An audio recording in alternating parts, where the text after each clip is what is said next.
जलीय जंतु, जो जल में रहने वाले जंतु होते हैं उनको जलीय जंतु कहते हैं। जैसे मछलियाँ अपने गलफड़ों के द्वारा श्वास लेती है। पानी में रहने वाली मछलियाँ होती है वो अपने गलफड़ों के द्वारा श्वास लेती है, जबकि मेंढक अपनी नमी युक्त त्वचा के द्वारा सांस लेते हैं। मेंढक होते हैं जिनकी नमी युक्त त्वचा होती है, जो इनकी नमी युक्त जो चमड़ी होती है उनके द्वारा वो श्वास लेते हैं। पक्षी अपनी चोंच के सूक्ष्म छिद्रों द्वारा श्वास लेते हैं। जो पक्षी होते हैं जो अपनी चोंच के अंदर, उनकी चोंच के अंदर जो सूक्ष्म छोटे छोटे छेद होते हैं उनके द्वारा वो श्वास लेते हैं। कीट अपने शरीर में बने सूक्ष्म छिद्रों द्वारा श्वास लेते हैं, जिन्हें श्वास रंध्र कहते हैं। जो छोटे छोटे कीट पतंगे होते हैं उनके शरीर में जो छोटे छोटे छिद्र बने होते हैं, छेद बने होते हैं, वे उनके द्वारा सांस लेते हैं, जिन्हें श्वास रंध्र कहते हैं। पौधे सूक्ष्म छिद्रों के द्वारा श्वास लेते हैं, जिन्हें रंध्र कहा जाता है। पौधे होते हैं उनके जो छोटे छोटे छिद्र होते हैं, छेद होते हैं, उनके द्वारा वो सांस लेते हैं, जिन्हें रंध्र कहा जाता है। पौधे श्वास लेने में ऑक्सीजन अंदर लेते हैं।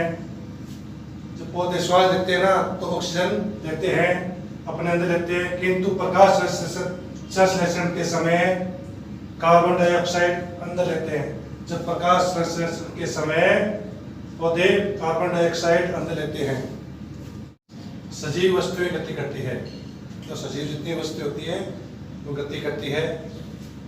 सजीव वस्तुएं गति करती है या अपनी स्थिति बदलती है। सजीव वस्तुएं ना गति करती है और अपनी स्थिति को बदलती है। मनुष्य और जंतु गति करते हैं। मनुष्य और जंतु होते हैं वो चलते हैं, गति करते हैं। जबकि एक पौधा अपनी स्थिति बदलता है। जब एक पौधा होता है वो अपनी स्थिति को बदलता है। मनुष्य चलता है, ये भोजन की तलाश में, कार्य के लिए या अन्य उद्देश्य हेतु एक जगह से दूसरी जगह पर गति करते हैं। जो मनुष्य होता है वो चलता है। मनुष्य भोजन की तलाश में, कार्य के लिए या अन्य कोई उद्देश्य होता है उनके लिए वे एक जगह से दूसरी जगह पर जाता है। जंतु भोजन की तलाश में एक स्थान से दूसरे स्थान पर गति करते हैं।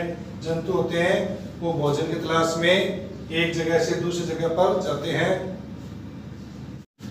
सभी सजीव वस्तुएं वृद्धि करती है। जितनी भी सजीव वस्तुएं होती है वो सारी वृद्धि करती है, बढ़ती रहती है।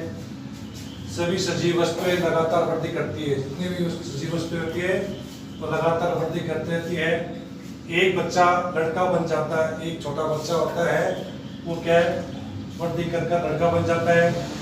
लड़के के बाद आदमी, जब वो लड़के के बाद में क्या वो आदमी बन जाता है तथा निरंतर वृद्धि करता रहता हुआ बूढ़ा आदमी बन जाता है और निरंतर लगातार बढ़ता हुआ वह बूढ़ा आदमी बन जाता है।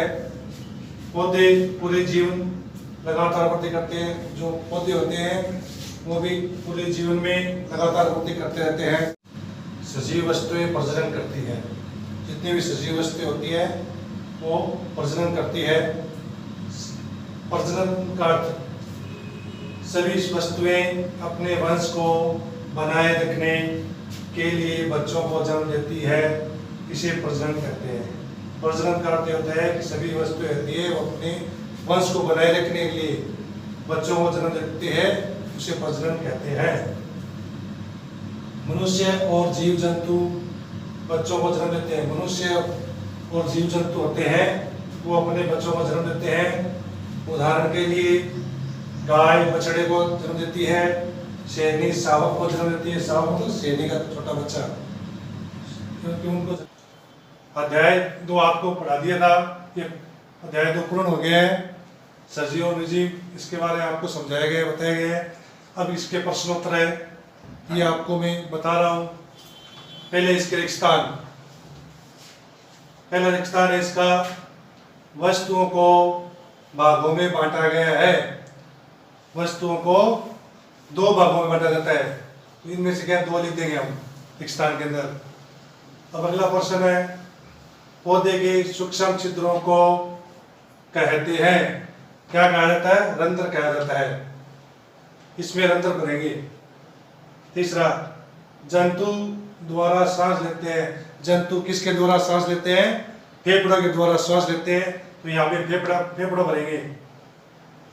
अब हाँ अथवा नहीं में उत्तर देना आपको। अब इनको पढ़ना है। अगर आपको बात सही लगे तो हाँ बताना है, अगर आपको बात सही नहीं लगे तो नहीं बताना है। तो पहला प्रश्न है, सजीव वस्तुएं गति करती है। क्या सजीव वस्तुएं गति करती है? अगर गति करती है तो हाँ नहीं भरेंगे इसके अंदर, अगर नहीं करती है तो नहीं भरेंगे।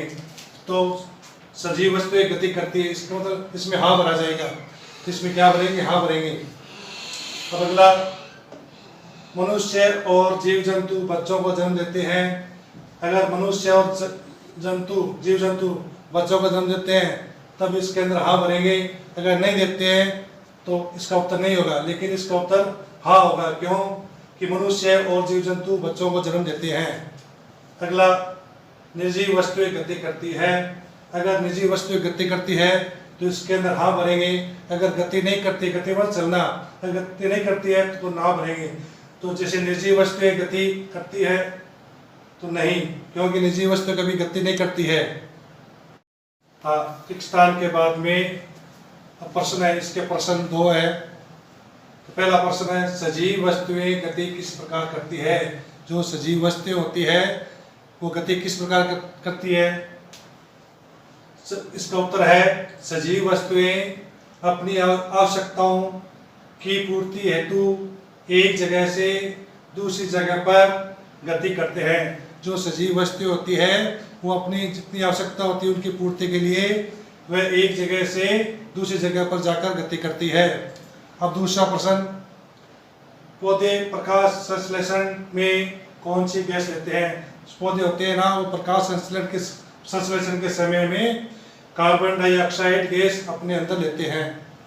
ये पाठ के प्रश्न पूरे हो गए। आपको अपनी कॉपी में करना है। धन्यवाद।